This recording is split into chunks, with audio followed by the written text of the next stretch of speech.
Okay, welcome everyone. We have a few more people that hopefully will start to join us pretty soon. We have some of our agents on Zoom. Hi everyone. We're so excited to have Sam Bell speak with us today. But first, I'd like to hear from Jim. He's coming down. He's coming from Inspiro, you guys, with some great tips, some great information. So let's welcome Jim. Woo! Hello, Jim. Welcome to summer. It's 90. It's gonna be 92 today. It's gonna be the hottest day of the year so far. But I'm excited. Just have a couple of tips, a couple of thoughts.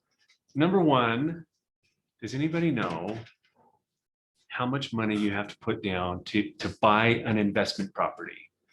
20%. 20%. Just 20. That's right. So you're absolutely correct, 20%. However, to get a better rate, a little bit better interest rate, you'd be surprised how much money do you need to put down? 25. 25. 20, but So you can put 20 down, you can make it work. So for example, if they put 20% down, let's just say today the rate's going to be 3.5. But if they put 25% down on an investment property, it may be 3.25, 3.1. So just some food for thought.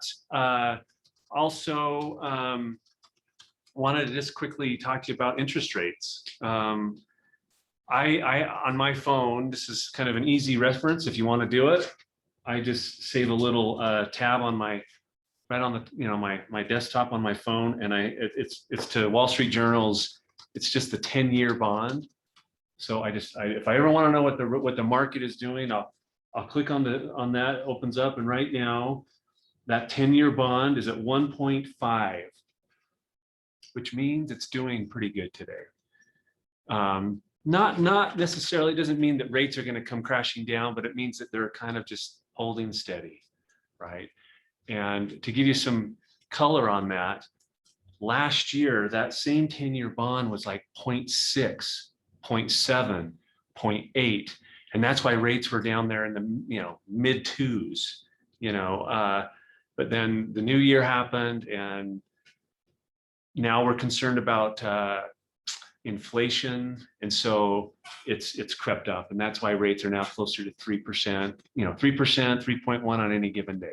So it's that 10-year bond you're watching. If you want to take a look at that, it's a really good reference. Rob? So is it fair to say that whatever the 10-year bond is, additional double it? Double it. You could Plus just quarter, kind of, yes, point? yes, double that to get a 30-year fixed rate. Yeah, so double plus a quarter of a point, so you're saying 3.1? Yeah, today, depending on the credit score, your 30-year fixed, owner-occupied property is going to be 3.1 today. With the bond being 1.5 today, it could be 3%. It could be 2.8. So I did look actually. Well, let me just tell you. I'll just tell you because I wrote it down. Quickly tell you what rates are at. So on a 30-year fixed, and it kind of follows that 10-year bond. So they're actually at 3.1. FHA is 2.6. And if you have a veteran that's looking to buy a home, they're at 2.75. So FHA and VA are still in the twos. Conventional's been sitting around that 3%, 3.1. So anyways, any questions? Cool. Just remember to always make an appointment, and if you have questions, just drop in. If Come you on guys want down. to get up to date with any loan programs or any changes, remember to always just drop in down there and ask some questions. Thank you, Ruby. Yes, we're always there. Happy to chit chat. Always there. I just asked if, so we have about 15. Why is the FHA so much lower in the rate? Jim, someone just put it in the Zoom chat box. That's a great question. FHA has a tendency to be a little bit lower normally, and it has a lot to do with what the appetite, on Wall Street is. Right now, the inflation is hitting harder on conventional loans right now. So that's why, and there's just an appetite on Wall Street for different loan types. And sometimes that gap, sometimes FHA and conventional are very similar, but sometimes, like right now, they're a little bit, FHA is a little bit better. So Okay, yeah. thank you so Yeah. much. Thank you. always nice to have a strong foundation and build a strong team that works right by side, right? So just a one team concept that we're having.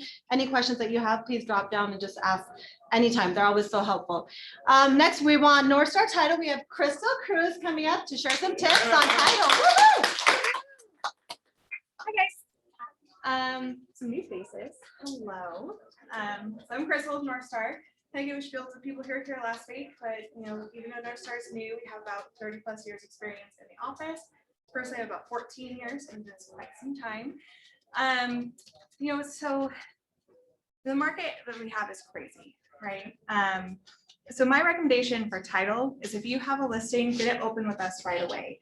So in that way, we can tell you if there's any issues on the property, whether it's boundary issue, whether it's non-compliance, because we've seen a lot of those recently, where people have non-compliance because they're bored at home, just throwing things on their property and like, it's fine, I built a gazebo or I enclosed my carport, but the city actually doesn't like that. You have to get permits.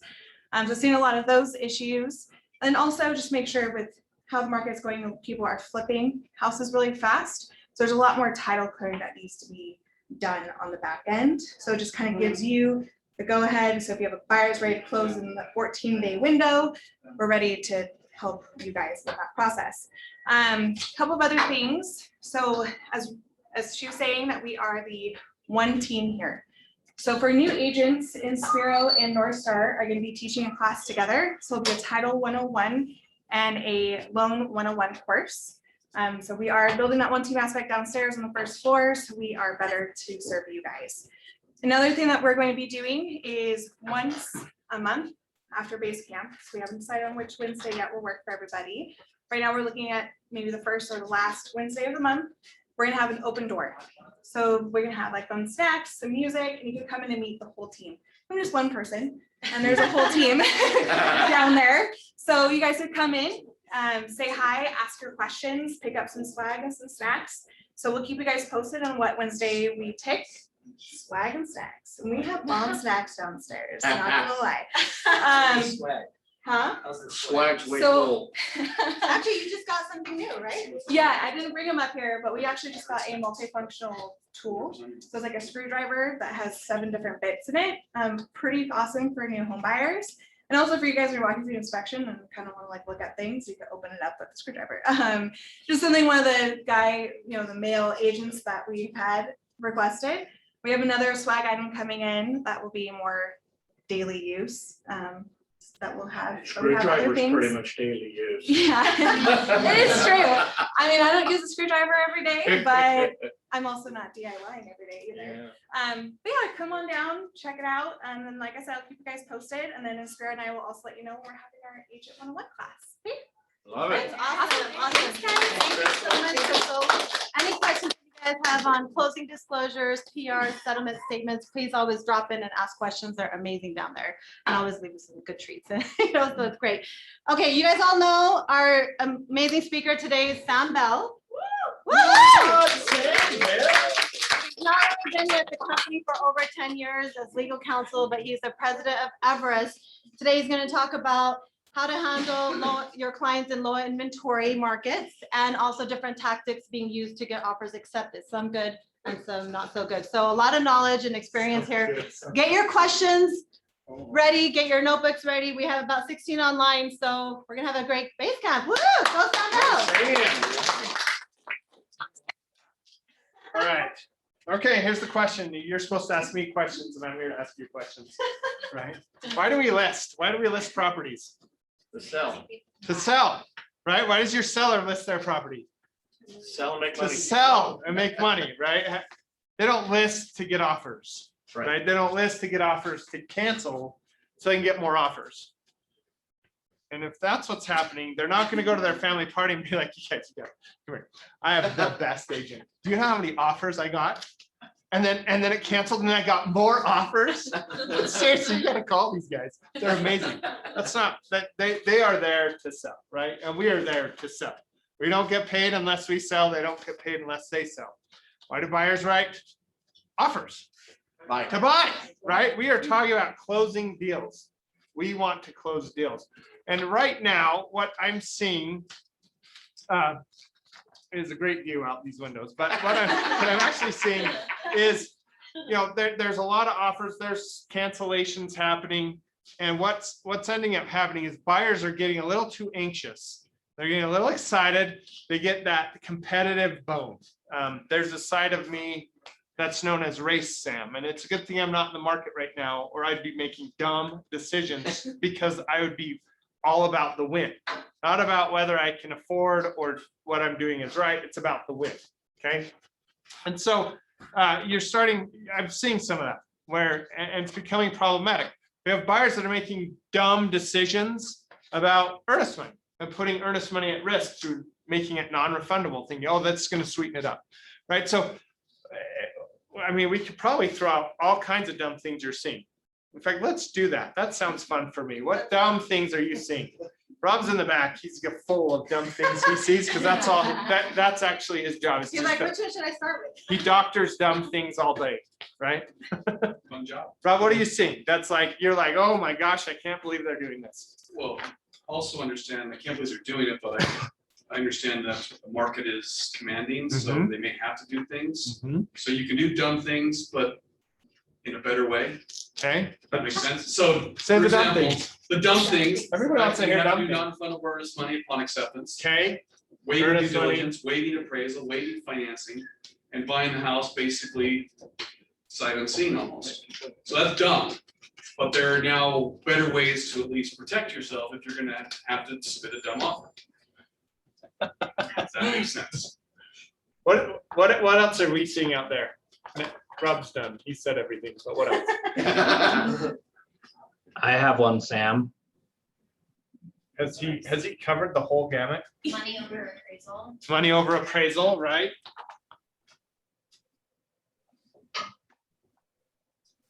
The lender's already left, but he could tell you why that's scary. He's left. Free lease, free. Free. Buy one home, get a free lease back, right? Free, wow, Amy, you have one. What else are we seeing? Escalation clauses on top of the appraisal. Escalation clauses in general. What else? It's crazy. Agents making offers of more than one property Whoa. and tying up for. I'm gonna say the simul offer. Can I call it that? Yeah. Actually, yeah. Well, let's compound that one. So multiple offers they make at the same time and they put non-refundable Yes. earnest money on all offers. So both plus non-refundable earnest. Oh my God. Rob, I really hope that you're talking about the other agents, not the agents. Yeah, right. It's the other agents. Anything else you're seeing? This is crazy, like this is crazy stuff, right? So as we look at this, I keep thinking, what is our job? What are we supposed to be doing in this equation, right? You have the buyer, the seller, and then these agents. What is your job? Fiduciary duties or buyers or sellers. Duties? You have duties? Fiduciary duties. Fiduciary duties? Do you know what they are? I'm gonna give you a hint. Old car. You guys are playing right into my, we're right here on this list, just so you know. So good job, keep going. Obey. Obedience? Obedience. Obey, wait, that was what my husband said, sorry. I That's gotta what your make- husband says. Wow, welcome to 1950. That's what happened. I got it all. I hope you figured out. have his roasted Do you want me potatoes ready to for dinner. clap? 5 o'clock. Will obey. We'll be home from golf at 4:59. That roasted potatoes ready to be on the table. Wrong. That's awesome.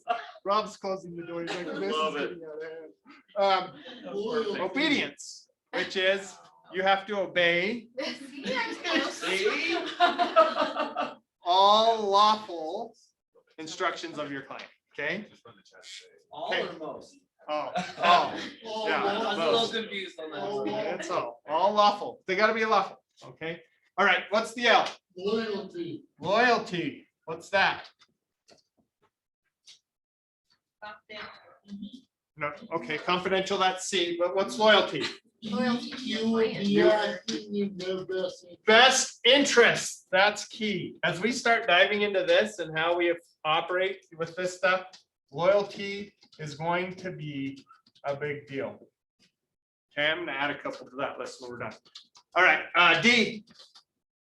We know D. I heard disclosure. Oh, it is. Disclosure, right? That's good. We have to disclose it's technically it's FD, but ULFCAR doesn't make any sense. So ULFCAR is better, but it's close enough. It's one of those ULFCARs. It's an ULFCAR. It's real nice. In fact, if you want to buy an ULFCAR, I've got one up. We got one. I don't know, it's kind So- of weird right now. Exactly, right? So it may not run. So the D, disclosure, full disclosure, meaning if we find out anything about the transaction or the other side, we have a duty to inform our client. What's kind of scary is that the law says there's an implied, now I blinked on it. I got so stuck on ULF. Anyway, basically, the law says that it's implied that if you know it, your client knows it. Okay, so you better tell your client, right? Anything about the transaction or the other party. Okay, C, I heard C, confidential. This is a big one too. Have a duty to keep our client's information quiet. And the confidentiality goes to anything that may compromise them in a negotiation. Matt Barton says implied duty. He just shouted that out. Confidential is not implied. No, I'm just kidding. I noticed. I know. It's back on ULF. So the confidentiality, there's two exceptions though. There's two exceptions to confidentiality. If you know about a defect in the property, you have to reveal it if your client doesn't. So if your seller comes to you and goes, hey, there's a sinkhole under that driveway and I am selling to get out of here before my car falls in and my kids die. But don't tell anybody because that might hurt the list price. But now you know that, you now have to disclose. And that's not only by rule, by the licensing rules you live by, it's also by the Supreme Court of Utah said, hey, agents, we'll hold you liable if you knew about it and you didn't tell. So it creates a problem for everybody. So, and then the next thing is your client's ability to perform. Now think for a minute about all of this list of bad agent stuff or whatever, what do we call it? The dumb stuff list, right? You may have a client that does money over appraisal or a simul offer, something that then impairs their ability to actually perform if they get under contract. You have a duty to disclose that to the other side. Okay, so, okay, and then A, nobody knows A, I'm gonna write it down. It's accounting. You have a duty to account for the paperwork and the money that you're entrusted with, okay? And then R. Responsibility. It feels so good. Responsibility, responsibility. Feels good. That's right. Sounds good. Chris Stout says responsible care. Reasonable. Who said that? Reasonable care. Chris, reasonable care with the win. Chris Stout. Way to represent. It is reasonable care. And this is my favorite part about reasonable care. What is it? Right? It's reasonable. It's It's reasonable. careful. It's reasonable care, right? Here's the thing about reasonable care. Attorneys obviously made this one up because it's totally indecipherable. You have to hire one to tell you what it is. It's perfect. It's job security. Reasonable care is, think of it this way, the duty of competence. You have a duty to be competent in your job, to be the expert, right? So think about, this is your expertise. So when your client looks at you and goes, I heard my buddy was telling me they did this escalation clause. I think this sounds like a good idea. What do you think? Oh, that triggers your duty of reasonable care, meaning you have to act as other experts would act and give advice similar to what other experts would give. Rob? I think the common one is people ask, can I do commercial? Yes, you can. You're all licensed to do The commercial. license allows you to I sell hope Matt real wasn't estate on when in I the state said of Utah. But if you don't have any knowledge about He didn't say anything commercial, yet. right? That's a That would great fall under point, Reasonable care. right? So are you licensed to do commercial real estate? You are licensed to do commercial real estate. Should you do commercial real estate? Unless you have a lot of knowledge about how to do it, then probably not, right? You should get a referral fee from your good buddy who does know a lot about commercial real estate. So reasonable care. So now that we know these are our responsibilities when we're sitting with clients, buyers and sellers, let's go back to our dumb list. I'm going to add a couple more. Okay. What I'm going to add is pocket listings. You guys know what pocket listings are? This is Matt's favorite thing. If you don't know, Matt sits on the board of the MLS and they love pocket listings so much. They're illegal. They're illegal, right? There's caveats. That's why I'm here. There's about, well, I guess it's about 18 months ago that NAR, who controls the rules and regs for the MLSs all over the nation, created what's called the Declare Cooperation Policy because they were tired of this stuff. Meaning, you're my seller. You go, hey, I'm going to list with you, Sam. I go, great. And then I think, oh, I got this great idea. There's a lot of buyers, right? I'm tripping over buyers. I don't need to stick your house and offer up half my commission. That's crazy talk. I'm going to keep it all because I'm going to pair you with Rick, who's my buyer, who I know wants a house in your neighborhood. So I'm not going to stick it out there. Or I have friends and family that I want to advertise this listing to without sticking it out to the general public. How easy is my job then? I only have to deal with presenting one listing. I know you're going to take it. So I know he's going to offer one. The NAR goes, whoa, that doesn't make sense. We want everybody to have a fair crack at it. They created a policy that says, hey, within one business day of marketing to the public, you have to put it on the MLS. Now, the attorney in me says, well, boy, there's a lot of words in there. Words have meaning. And how can I slice and dice the meaning to create loopholes, right? So one of the things is, what is the public? What is the public? The public is not your brokerage, right? Because the listing is between the seller and the brokerage. So pocket listings have now become to know as like an office exclusive type thing where people are advertising to their brokerage. Now, so is it legal under the MLS policies? Yes, if you don't go out to the public.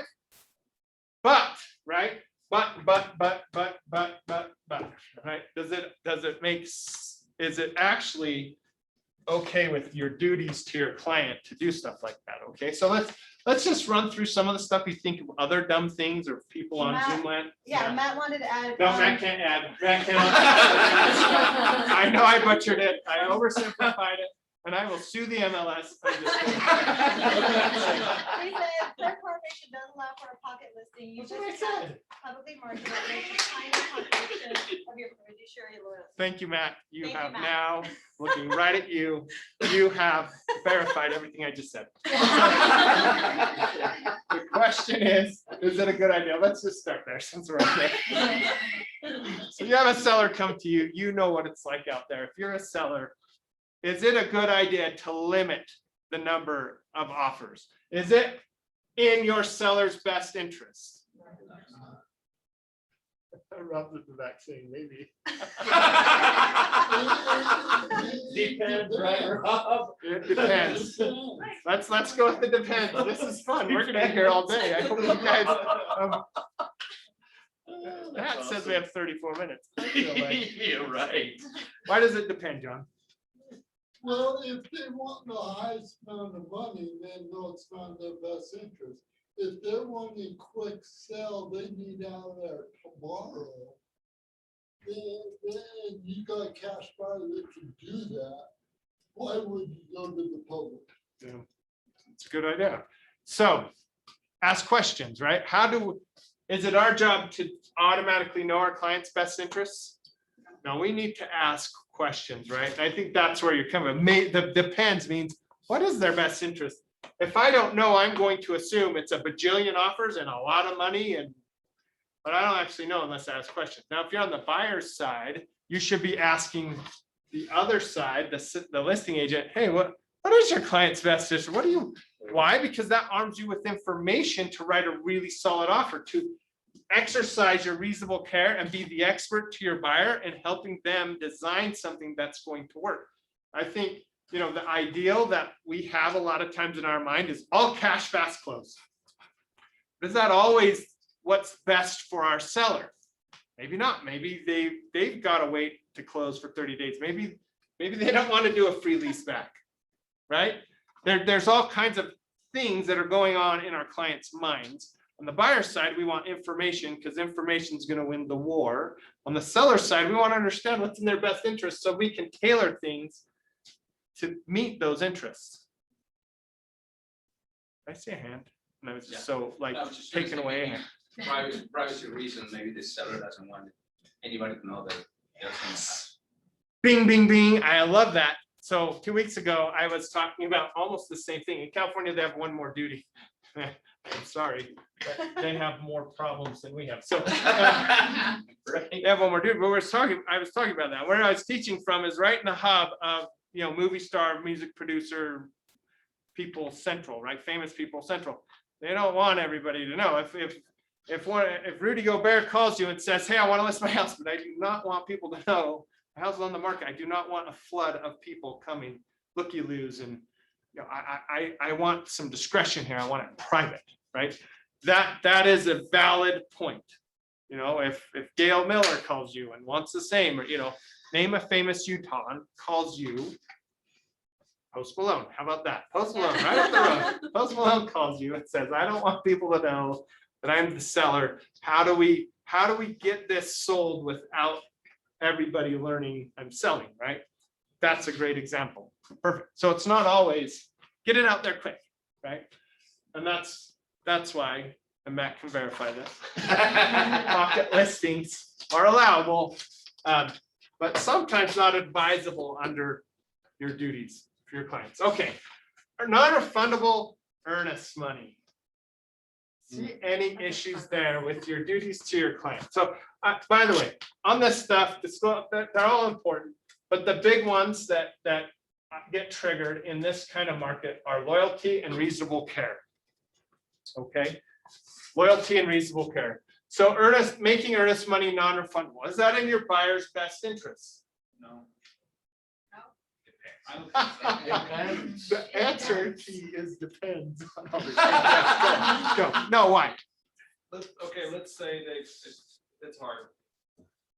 And then they're in the disclosure process, the due diligence Due process, diligence and they find process. something there, no, I don't want this house. They compromise their position for the next property, because they probably needed that money for either the earnest money or down payment for whatever property, regardless of just throw it out there willy-nilly. Yeah. Just seems a little crazy to me. Seems crazy, right? So raise your hand if you're working with buyers right now that have so much cash, they don't care if they lose 5,000 there and 5,000 here and 5,000 there. They're like, Oprah, you get 5,000, you get 5,000. I don't think any of us work with those clients. In fact, I think if name the famous Utah came to you and you go, oh, you have oodles of money, they have oodles of money because they didn't spend it on non-refundable earnest deposits to sellers, right? There may be Rob's like, no, it depends. There may be a situation where it's okay to throw that out there, or it's okay to make it go non-refundable or hard as the transaction moves. Amy. I'm finding that people are bringing it up to me. Oh, that your clients are saying, hey, should I? Yeah, they're asking me if they can do that. Ooh, let's hit pause. I love this. Like, we really, guys are- Especially after this is planned, if this is they've scripted, lost this it is here. scripted reality. No, you're right. That buyers are talking to other buyers, right? Or they're talking to people going, hey, how did you get that house? What's going on, right? They're becoming a lot more sophisticated than they have been historically. And they're coming, say, hey, is this a good idea? Now, I want to give you a couple pieces of advice that go toward your reasonable care. Remember, you're the expert. This is your competent. You are the expert, right? So 2 things. Anytime people go to an expert, they're asking you for advice, you should give them 2 bits. You should give them options, right? You have to be expert enough to know what the options are. And then you have to give recommendations. When I say have, I mean it's smart. The good, successful experts always give a recommendation. That sounds like this. Okay, here you are. Oh, Amy, you want to know about making money non-refundable, earnest money, non-refundable. Well, you can do that. That's an option. You can't. Or third option is at some point in the timeline of the transaction, we decide to make it become non-refundable to show them we're serious. Now, my recommendation would be, let's wait until after due diligence, and this is why. Or let's wait until after appraisal or financing, pick a point in the timeline and give, if I were you, I would do this, and here's why. Now, what would you like to do? And then they're gonna come back and make their choice, right? But you will have discharged this duty of being the expert. Okay, and people always love recommendations. I'm gonna rewind my life back a little bit. When I think Ruby said I was the company's attorney for a lot of years before I joined the company as an employee, okay? I would give George options and recommendations, and he would usually pick a different option.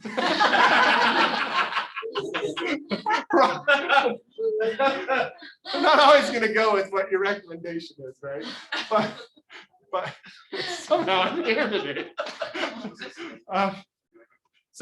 But you want to give them options and recommendations, and that shows them that you know what you're doing. You know what the different paths look like, and you have an opinion on what might work best for them, okay? And then they can take it or not take it or do whatever.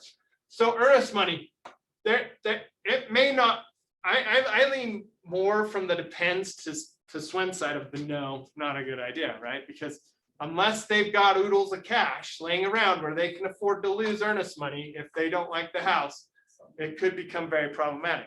Well, I'll just add this. I mean, right now, with among all the many offers that are being submitted, more than likely if you do not submit an offer that is non-refundable earnest money upon acceptance, there's a good chance your offer won't even be considered. So understanding that may have to happen just to get your offer on Like in front of the seller. in front of the seller looked at. Where I'm going with it is you can still add some additional language there that's going to help protect you. So for example, at a minimum, non-refundable earnest money excluding seller default. Does it make sense if the seller decides not to sell the property and they're in default, they still get to keep your earnest money? I would say probably not. Yeah. So earnest money is non-refundable except excluding seller default, in which section 16 would still apply. Mhm. So adding some additional things that still get the seller what they want, but also gives you additional protection. And yes, if you do put non-refundable earnest money, 2 minutes after you go under contract, you're not getting your earnest money back. So how do we do that though with that language? We're not attorneys, we can't create language. You So how can, do we do it? well, you have the blank addendum, so you can create language, just don't be dumb doing it. We'll get to that in the escalation clause discussion. Okay. No, but you can write that in a blank addendum, right? So Rep C, addendum 1, earnest money, non-refundable, I'm not. Yeah, they have my the same actual situations words. with the appraisal addendum as well, They did. because That's why they the seller wrote that. protection is minimal in there. So, yes, Amy, And you can protect their earnest money the best you possibly can. yes. Meaning if they're putting down, like I had somebody that they're putting down $20,000 of earnest money. And they're like, they were sick of making offers, you know how it goes, guys, 50 grand over and still not getting them. They're like, just give them the whole thing, hard money. And I'm like, Wow. whoa, I'm having a heart attack here. So I talked them down and we did $3,000 non-refundable earnest money out of the 20. They ended up getting it and everything was fine, but just having the conversation with people too, and just reminding them just what Rob said, that this is their money that they get just for assuming that you're gonna follow through on the transaction and go to the end. If you're not, you just have to give them the money, Yeah. period. Mhm. And if people know that, I mean, how many people have lost hard earnest money? Happening all over the place because you go and see the property for 15 minutes. Now, you don't know about the pet cemetery underneath the basement, right? One more thing that you can do to help protect, before, let's just say the seller's giving until tomorrow at 5 to collect offers. So if you know you're gonna be putting non-refundable earnest money, request the seller's disclosures before you write your offer. Ask the question, is there anything we should know about the property that we need to be nervous about? I mean, ask questions up front before you're gonna risk earnest money, because if they have knowledge, they gotta tell you. Otherwise, it's some of them won't even give you the seller's exposure as well. Can't you just tighten up dates? Like the last one I did, I just put the, or the earnest money non-refundable upon review and acceptance of the, sellers, or the due diligence, seller's disclosures. And we made a 2-day timeline, so then if they don't provide everything, then that's my loophole to get out. 'Cause they didn't Yes, and provide so, the PR and that goes to or what I say, something pick a point along the timeline where it'd be like, okay, I'm gonna have enough information that if I lose my 3,000, it's okay, right? It's never okay. And one thing you should be doing is if you're working with buyers, you're saying, hey, I want to make my earnest money non-refundable. I'm going against your best advice, Nikki, and I don't care. I want it non-refundable 5 minutes ago so that they will look at my offer. You're going to want to send them something in writing going, just to make sure, and we're working as a brokerage, we're working on a form that you can just send them, that basically just discloses. Non-refundable means non-refundable. It ain't coming back, people. So when you find the pet cemetery during the inspection, just know your 3,000's gone. You don't want to buy Cujo's house. That's your problem, not the sellers and not us, not me, your agents, because you said non-refundable. Non-refundable means non-refundable, right? So it's good to do that. And that's a recommendation that we have. That's why we're creating the form. It keeps you safe. It keeps us safe, because here's what happens. The deal falls apart, and guess who's the bad guy? Is it the seller? No. Is it whoever buried the pets in the basement? No. Is it the python in the pipes? Nope. It's agent, right? You're to blame. You should have, I know you were expert, but you should have experted better. Right? There's always more expertise you could have given. And that's true of anybody, right? It's doctors, lawyers, real estate agents, doesn't matter. Insurance agents, so how come you didn't force me to buy the earthquake policy? I know they've been talking about earthquakes. I just didn't realize we'd have an earthquake. That it's always the aftermath. And so having something in writing, just going, hey, just making sure you said non-refundable, non-refundable is non-refundable. Your money's now gone. It's not at risk, it's gone, right? Your money's only at risk. So, and that's where Rob's coming in saying, hey, there's a way to lighten it so that it feels really non-refundable to the seller, right? Because if you say earnest money, non-refundable, except for upon seller default, the seller's like, why would I default? I'm selling you this house. And you may or may not know this, but from time to time, a seller gets a better offer 20 minutes later and has a change of heart. And that happens where they go, whoa, how do I get back out of this contract? I didn't realize I could have. I went under contract for 50 over. I didn't know people were out there going 100 over. I made my listing agent wasn't expert enough. They should have told me to wait another 25 minutes. So anyway, that's the way to lessen it. Okay, waive conditions. We have all kinds of conditions. The conditions are there and they're very buyer friendly. If I have a copy of the rep, see that I've highlighted. They're very buyer friendly, right? And buyer sole discretion. If they don't like anything about the house, that's the due diligence, right? And their sole discretion, they can cancel. They get full refund of earnest money, right? Doesn't matter. They don't have to prove that there was an issue with the inspection. They just walk in, go, oh, I love it. I love it. Oh, I love that wall wrap so much. I just cannot wait to live in a house with that wall wrap. And the next day come back and be like, what was I thinking? That thing's ugly. I'd tear that. Never mind. I don't want the whole house because of that wall wrap, right? It doesn't matter. You walk in one day, it smells like cookies. The next, it doesn't. I almost said what I was going to say, but I'm not going to say it. They can cancel. The end, right? If you waive that, there's consequence to your buyer, right? I'm not saying you. If your buyer waives that, there's consequence. They need your expertise, right? They need you to help them understand. I want to just point out something about buyer's due diligence condition, right? So I've highlighted a couple things, and these are little sentences that get lost, right? 6 pages, very small print, a lot of words, a lot of reading, not my thing, right?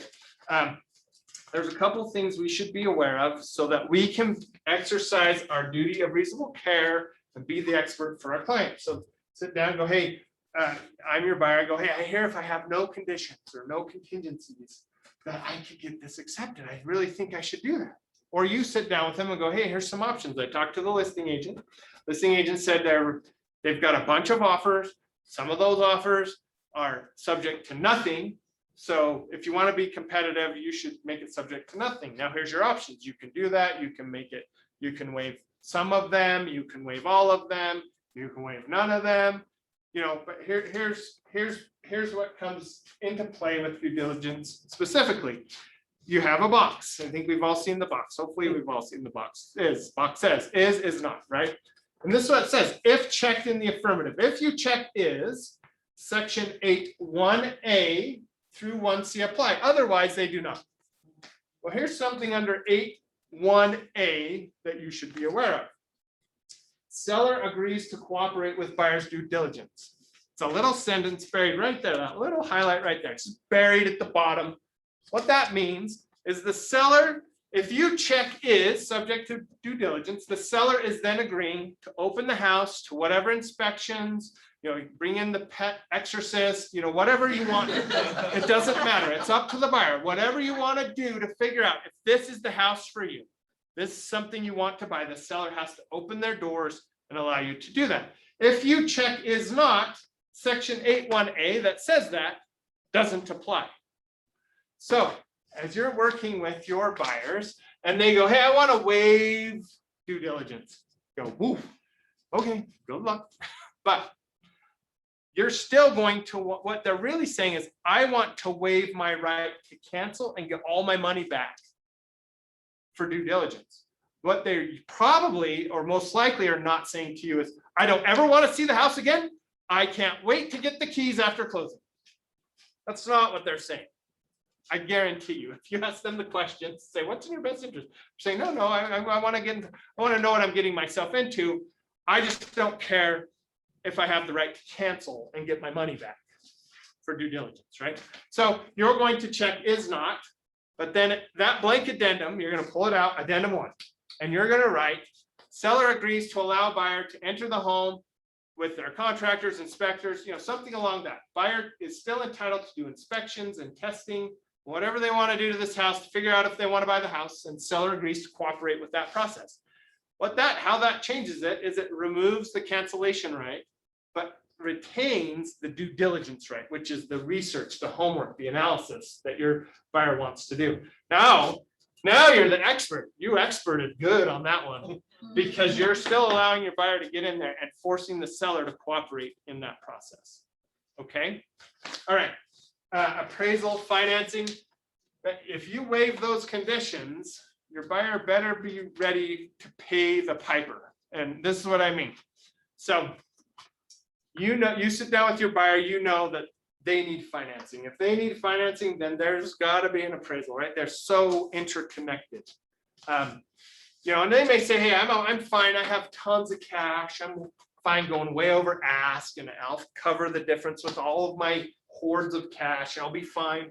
But if they need any money to borrow to get into that house, and that's waived, you may think, well, what's the risk to my buyer? Well, the risk to my buyers, they lose their earnest money. Well, it's non-refundable anyway. They already lost it, right?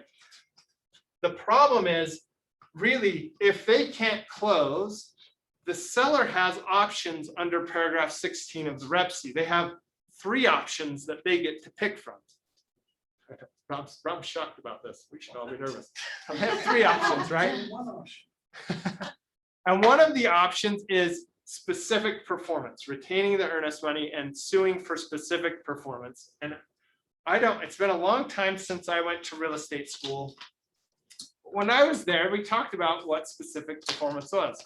And when I went to law school, we did that. And then I've sued people for it. So anyway, specific performance means I can force you to honor this contract. And that's one of seller's options. So if your buyer says, hey, I'm waiving finance, what's my biggest risk? You need to be aware. Well, your actual biggest risk is they sue you. You have to buy the house anyway, and then you pay their attorney's fees. It's very expensive, right? It's very expensive. And people don't think through that. What's interesting, so I learned about it in real estate school and then law school, and then I sue people for it. And what's funny is when I sue people for it, not only were there agents and brokers who'd say, oh, no, that's not actually enforceable. There were attorneys who represented agents and parties who'd say, oh, that's not actually enforceable. And my standard response, I heard it so much, I developed a very standard script. It's kind of like that ESS script book. I had it down. And my script was this: well, then somebody better tell the courts because they don't know that. And they always go, wait, what? Just somebody better tell the courts because the Supreme Court says it's a thing, it's a go. Which means all the trial courts say it's a go. So if you're saying specific performance is not enforceable, then somebody ought to tell the courts because they're gonna enforce it. Okay, it is enforceable. It is a thing. It happens. So you need to be aware. And what I'm saying is, again, options and recommendations. Hey, you can make financing, you can waive that condition. If you need the loan, you better make sure you're gonna get the loan before this goes under contract, because if it falls apart, it's not just earnest money. They can keep your earnest money, or they can sue you and force you to buy. It's going to be very tough. It's going to be very expensive. My recommendation is keep it or make some variation, do something, but let's go into eyes wide open before we do that. Okay, buying sight unseen. Enough said. That's crazy. Okay, appraisal. Buying sight unseen. It happens with a lot of investors. If this is a house where your client is planning on living and having a family and the dog and the picket fence and all that great stuff, they probably should look at it once, smell it. I don't know, kick the tires, do something. But it does happen. It does happen. I think Rob represented somebody who saw a house via Zoom only or FaceTime only, and Rob had to smell it. Not my client. I made sure that's clear. Not your client. Yeah, blind offers are a mess. Yeah, they're a mess. Okay, money over appraisal. Your client better have cash. So if you're on the list side, we've been talking a lot about buyers. If I'm on the listing side and I get a stack of offers that I need to go present and I'm looking at it, my recommendation is, one, this is my recommendation. Strong, very strong recommendation. You better look at the offers before you sit down and go over them with your client. Now, as you're looking at them, if you see that there's money over appraisal or the offer is a lot more than ask, right? The question you ought to be asking yourself is, does this buyer have the cash to pull this off? Because the bank is only going to do a certain loan to value. They're not going to go, wow, you're right, hot market, we'll give you extra money. The banks don't work like that. They don't care, right? They don't care that you made over ask. They care about what the appraisal says and protecting the collateral, which means a loan to value. Okay, that means these offers require cash, and sometimes serious cash. I mean, we all hear about, the 50,000 over 70. I'm going, wow, they must have a bunch of cash that they want to sink into this house, right? Because it's the buyer that's going to have to make up the difference. So if I'm on the list side and I have a bunch of offers and they're all over ask, and I know they're all going to be over appraisal, it's not a bad idea to call the other side and go, hey, does your client have the cash to pull this off? Proof of funds. Ask for proof of funds. You know what? We'd like to see bank statements. We'd like to see something showing that they have cash. Do they have Bitcoin? How many Bitcoins do they have? Yeah.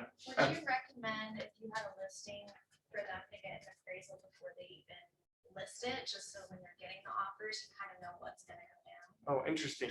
I would not recommend that. It's possible, but I wouldn't. It's just extra money out of the seller's pocket. But then you'll kind of know. They'll know, right? but you should know by doing your comps, kind of where we're at, because the comps you're looking at, the sold comps, don't look at the on the market comp, the active comps or the under contract comps. Look at the sold comps, because that's what the appraisers are going to be seeing as well when they go to appraise. And you'll have a good sense. Oh boy, I bet the appraisal, I bet you can get within 10%. Am I being too generous? Not generous enough? Well, the other thing is, You can get within 10% of what it's going to be by looking at your sold comps.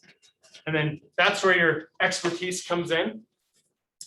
And then you'll be like, okay, so if we're getting offers for 100 over what I sat down and told my seller, this is kind of what the comps show, then we know buyer better have a bunch of cash. And if I'm the seller, I'm going to want to know. Again, remember what we said the first, we're here to sell houses. We're here to close deals. We're not here to go I got this offer that was 700,000 over ask. Can you believe that? Oh, no, it didn't close, but that was a lot of money, right? We're here to close houses, and so we want to find out, if you're representing me, I'm gonna go, would they have the cash to actually pull this off? Because I would love to sell for 700 over ask. In fact, if Sam any Ginger is more, yeah. asking if you can repeat that whole sentence. The whole sentence? Which one? I said so many. I'm trying to think. Just if you can go back to price over appraisal. Oh, proof of funds. Okay, so questions to ask on the list side. Thank you. So if it's over appraisal or really far over ask or anywhere over ask, it's okay for you as the listing agent to call the buyer's agent and say, hey, can I get proof of funds? I need to make sure that your buyer has cash. They actually have the money to perform what they're offering. Okay, and then when you sit down with your seller to present, you can go, hey, here's an offer. It's 100 over ask. I called the buyer's agent.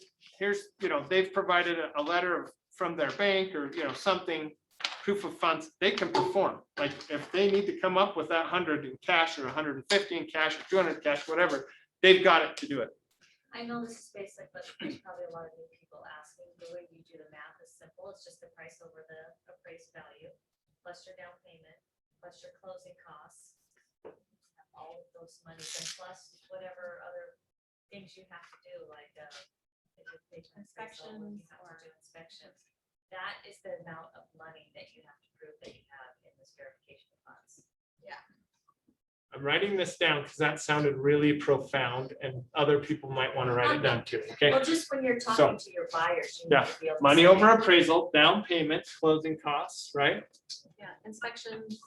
And there's a lot Due of ways- diligence costs. There's a lot of ways to manipulate this. Say your clients had, like I had clients that had $80,000. They were looking at $500,000 to $600,000 range. They wanted to put all $80,000 as their down payment. So we changed it and did $30,000 as their down payment, 50 over appraised value. Ended up appraising so they could put the whole 80,000, but we changed it so that we could make that work. So you need to know how to add it to cash. Amy, you're a buzzkill. That's a lot of money and my buyer doesn't have that much. Well, not all of them do, but I'm just saying, you know what you're working with. Funding. This is like the seller's net, right? This is the opposite of, it's the other side of that equation, right? The seller wants to make 100,000 and they didn't realize, oh, there's a commission that has to be paid. And then there's some closing costs on their side. You go through the net, oh, and they have to pay their liens. What? I have to pay off my house and sell it? Yeah, I have to pay off my house. And you get down to it, and it's like, oh, you only have 10,000 left. Yeah, so it's good to sorry. do the net sheet for the opposite for the buyer. It is good to do the net sheet. Well, it changes when the appraisal comes in. You know, maybe it's only 10,000 short. It does change, 10,000 right? cash, you put 70 down. And that's a good point. You gotta make sure that's the full disclosure piece, right? And the expertise. You need to make sure you're keeping them up to date. Okay, here's where we are. Here's where we are. Here's where we are. In your story, that's a big win for your buyer, right? Because they're like, oh, I actually can do what I wanted to do. Right, and then you get the appraisal order day one. So you have time to make maneuvers. Okay. Can I move on to free leasebacks and why free leases might not be a good idea? Raise your hand if you would like to rent me property for nothing. It's basically what this is. And I realize it's a tactic. It's a tactic to say, hey, seller, if you're not ready to move, if you have, if you have needs to stay in this house, you can stay. We're not going to charge you. It's sweetening the pot for the seller, right? But the question is, if I'm on the buyer side, where are you going to stay, right? Because nothing is free. Real estate is not free ever. You pay off your house, be like, house paid off, oh, great, property taxes are coming, utilities are coming. It's never free to have real estate. So a free lease back costs somebody something. It's going to be your buyer. Well, and the big problem is, are you putting a contingency for if they don't move out by the deadline? I like where you're going. Terms, like the terms and conditions of the lease. I think there's a form lease back, right, in the MLS forms. It's not my favorite form. It's a little squishy on some of the terms and conditions. John raises a great point. Your buyer is now a landlord. They moved from buyer status to landlord status. Okay, and tenants have rights. And so what John is saying is, hey, what if that tenant doesn't move out? You know, your client's going, okay, so 1 week free lease back. Okay, we got the Ryder truck. It's gonna show up on Saturday. We're gonna be there Sunday. He should be in our hands Saturday night. We'll move everything in, start our life, install the picket fence Monday, buy the dog Tuesday. It's gonna be fantastic, right? The problem is if that owner goes, well, mine's not ready. I mean, if you think about buying and selling existing homes, it's like a huge domino effect. If you really think about it, you go, oh, there's 2,000 homes on the market. Well, if one home sells, then another has to sell. It's this enormous series of events that everybody has to be right on time in order for this owner to move in. So the former seller, now tenant, their house isn't ready. Are they ready to move into the extended stay or into the Hilton or whatever? Maybe not, maybe they don't. The average eviction takes 90 days. That could be 90 days of your buyer sitting there going, free, oh, I want money, right? Well, no, you said it was free. There was zero rent. They're in default now. So you get your attorney's fees back for trying to evict them, but you're not going to get rent. Like it's tricky. I get it. I get that there are situations where that might be the thing that pushes it over. They finally get the house, but just be very wary because becoming a landlord means a lot more than what I think your buyer thinks. Your buyer thinks, oh, they get to live there for a week or a month for free. That's fine. I'm fine with that. I'm fine at taking on that cost. That's okay with me. But then what if, right? So that's where reasonable care kicks in. You go, okay, you know, is it in your best interest to do that? If you want to be a landlord, what happens? You know, just be aware that if they don't leave, you're going to have to get an attorney and evict them. And so, you know, there's some risk there. Okay. Escalation clause. I'm going to skip that real fast. We'll hit that last. Let's see. We have 2 minutes. See how fast I can talk in 2 minutes. Simul offers. Simul offers. What do you do? So as long as you have all your I was about to say these words. As long as you have all your conditions and earnest money refundable, I mean, a buyer could do that. They could do that quite safely, right? Because I put out 10 offers, they're all sight unseen. I get 10 acceptances. I still have my due diligence right. I still have my earnest money refundable. I can go in, don't like that smell, don't like that. And I can pick my favorite of the 10 and cancel all the others. And what's the harm to me? Not much. The harm to you is you just wrote 10 offers. Sorry. Well, it depends. If all they have for earnest money is 10,000, they put 10,000 on. Yeah, the check. That's a good point. They've got to have enough. That is a problem. They got to have enough cash to actually make the earnest money deposit on time, right? On all 10 of them. On all 10. That's true. Unless they cancel before it's due, which I know people who do that. But the simul offer, it there are complications. The simul offer with all non-refundable earnest money deposits, we just took that whole discussion of, that Swen said, boy, if they don't have 1,000 to keep throwing at it, is it really in their best interest? Well, if I put 10 offers with $1,000 each of non-refundable earnest money and they all get accepted, then I'm out $10,000. That doesn't make any sense to me at all. I think what's happening, I'm going to speculate because I know this is not happening in the walls of Everest. No way. I think what's happening is the agent's so focused on get the deal done that they lost sight of the big picture, right? It's like, okay, we've been shopping. I'm tired of driving around, blah, blah, blah, blah, blah, blah, blah. I just talked to somebody down the hall and they said non-refundable is the way to go. They got an offer accepted. Okay, I'm going to write 10 offers really fast. We're just going to write offers on anything we saw and we're going to make it all non-refundable. We're going to get one, right? The thing that the key is we're going to get one. What they're not thinking is what if you get more than one? And then what does that mean for your client? That's when your client comes to you and go, you're expert, not so expert. I'd like $9,000 back, please. So it better be in writing, right? Better say, hey, you just did 10 non-refundables. Non-refundable means non-refundable times 10. This is not Grant Cardone and 10xing stuff. You just kind of 10x screwed yourself. So, all right, escalation clause. We'll end on this. The escalation clause. This can be very effective. They're very popular. I know we're talking about a very specific market. It won't always be like this, but even when it's not like this, people still write them. They've been around for a very long time. My concern with escalation clauses kind of goes back to what Rick said. You get the blank addendum, and then what? What do you put down on that? Because again, under the duty of reasonable care, you're considered to be an expert. I think the simple form is, hey, I will pay $3 more than the next highest offer. Period. Signed, send over for acceptance, right? The thing as an attorney that scares me about that, there's so much left to the imagination. How do you verify what the next highest offer is? We're just gonna trust them? Because I would like you to write an offer on my house right now that says that, and then I'll let you know what the next highest offer is. Right? Then my kid's gonna write me an offer for a couple mil, and you're gonna be like, well, this house is no more than 350,000. Oh, no, you said. So there's that. Like, is there a ceiling?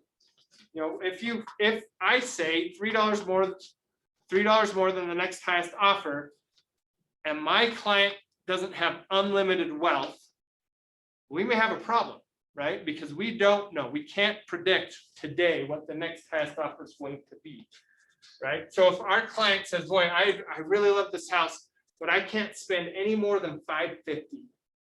Okay, $3 more than the next highest offer, up to, and create the ceiling, $550,000. Not to exceed. Yeah, not to exceed, up to, anything like that. Just make sure you put a ceiling on it, right? Make sure you write in there a way to verify.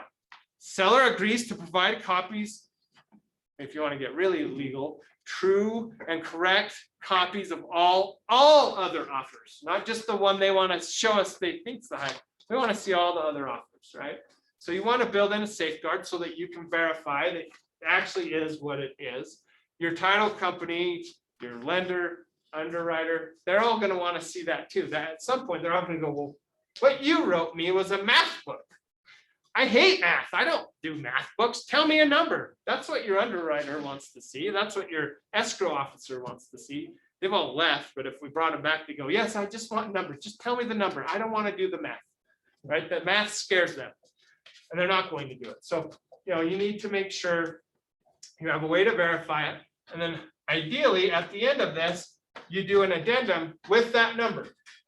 Because then you hand it over to the people who are going to close the deal. It's going to say, okay, Sam Buyer is buying for $550, right? All the math book, all the description that we never read in math class that came before the problems is now eliminated. And we're just down to, here's the answer to the math problem, right? What am I missing? Let's see, I've hit verification, I've hit ceilings. Let's talk about the appraisal. Disclose all the other The offers. appraisal floor. You want to talk about the appraisal floor addendum? Just real quick. I think it's a funny timing for the appraisal floor addendum. Are we seeing much of that? So appraisal floor, so this is what she's talking about. So there's an offer. I'm sure you all already know because you read Rob's Tuesday tip a couple weeks ago. Yeah, all of you. Big fans, big fans. Long time listeners, first time callers. So appraisal floor. So this is what it is. Aren't you happy you came today? Appraisal floor. I'm glad you do.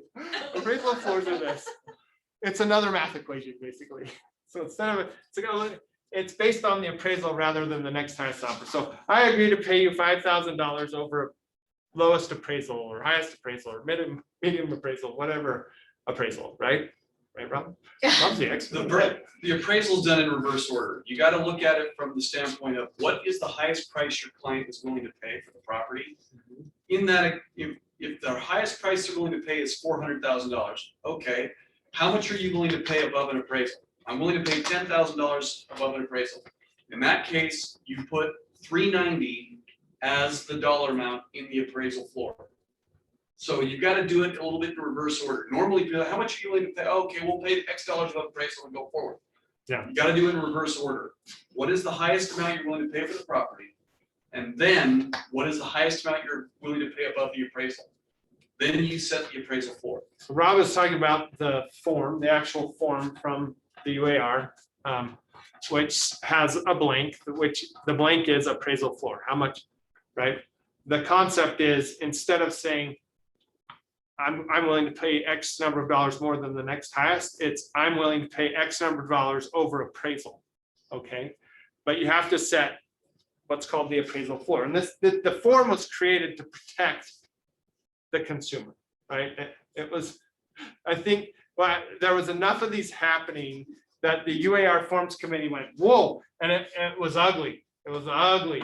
I mean, there was all kinds, I mean, God, we Yeah, there looked at was- several of these where it The was part like, that was happening is. nobody buyer seller intended didn't to buy or know sell. What, if it came in as a $350,000 appraisal, did the seller have to sell it for $350,000? Yeah. Buyer said yes, seller said no, so there was a lot of All confusion. kinds of The confusion. form solves all those problems. Yeah. To use the form, but as you're sitting down with the form, if your client, so this is how you know when to look for the form. Let's start there. Your client goes, hey, I'm willing to pay X over appraisal, or I want it to be tied to the appraisal.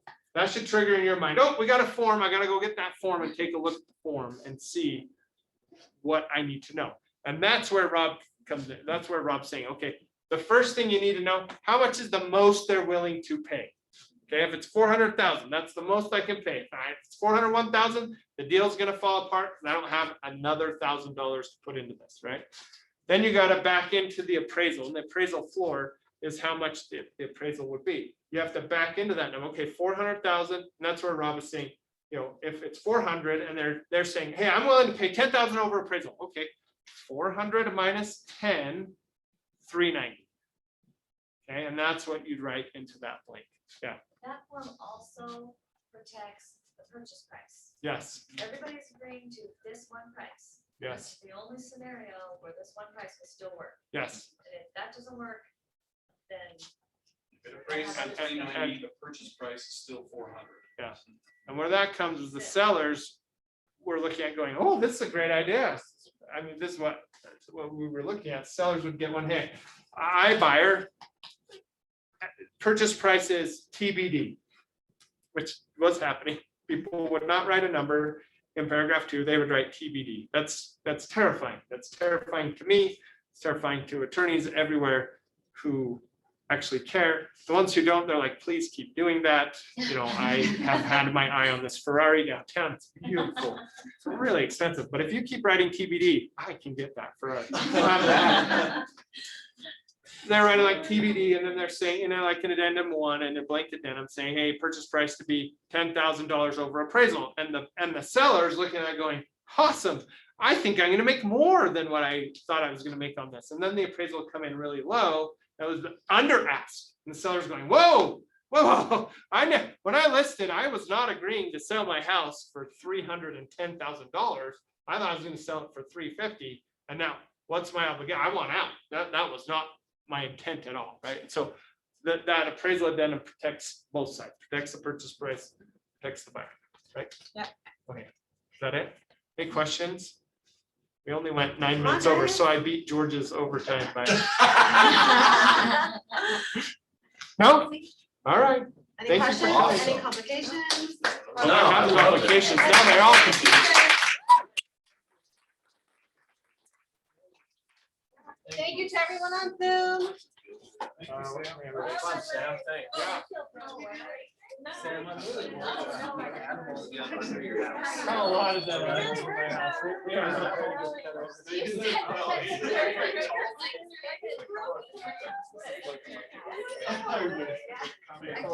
It's an issue. Figure it out. I've been seeing it. I've seen the movie. I'm happy. Thank you. Yeah, thanks for coming. Yeah. Oh. Absolutely. Left the furniture all morning. Yeah. Moving in my new office. They kicking around your office. Who's this guy? And I went into North Star, nobody recognized me, except for Crystal. Are they kicking you out of your office? Wow. I want to take care of it. They're remodeling. You're remodeling. Right, I would say I slowly see everything like disappearing on the Zoom Oh, yeah. camera. Oh, yeah. Yeah, like on morning sounds like, oh, Rick's stuff is in Now we there. know what you Now we look at. know. Yep, the lights, oh, Okay, there he Bill. is. Yeah. all I, right. when you're on the set though, it's always. Yeah, We always check it. And I'm like, who's in Rick's office today? I was in Rick's office. Dude, that was 7,000 over ask, yeah. I saw that number. Yeah. Can we meet tomorrow for those? Yes. Calls? Yes. That was fun.